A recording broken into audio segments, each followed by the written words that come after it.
Hello and welcome back to Let's Unpack That. We've been talking a lot this week with providers who are itching on the end of their seat to get back to in-person work. And they're feeling a little bit like, these virtual sessions with clients are really hard to really ground a sense of connection, especially if you're doing work like EMDR, if you're doing relational therapy. So let's talk a little bit about some of the things that we've thought about of what might help increase those feelings of connection despite talking to each other through a screen. So we're big fans of weaving in anything tactile and visceral that you can. So maybe it is starting and ending sessions or throughout session, having something physical that both you and the client can hold so that you're actually connecting to your body. So maybe it's a blanket, like the plaid blanket behind me. Maybe it's a stress ball. Maybe it's a pen if you want to take off and put back on the cap or use the clicker on the pen.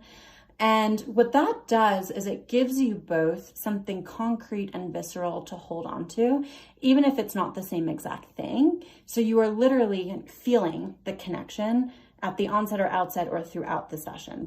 We've heard and seen that works really well for a lot of folks. Another suggestion is to start in the middle or at the end of session, do something like a breathing exercise or a guided meditation together. So that can serve as a transitional element into session or out of session, or can help hold and create a container around some feelings that are coming up in session. So we have also found that from a lot of providers who've shared that's been really helpful to try to separate a client from anything and everything that's happening in the rest of their life to, okay, now they're in session and they've brought down their neurotransmitters and they're grounded in session with you and they're more present. So one more thing along those lines is we have heard that providers and clients can sometimes make pacts around turning off notifications for other things.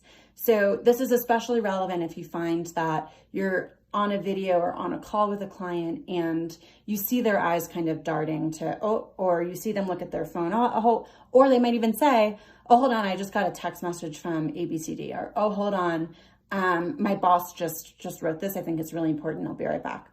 And you can visit that content-wise of, hey, is it hard for you to have space between a request and answer? Or tell me about what are the pressures that you go through with response time. They might be in an industry where if they don't respond within 5-10 minutes, there are actual consequences or ramifications. Or it might be more of their relationship to response time. And that can actually be really good fruit for things to talk about in session.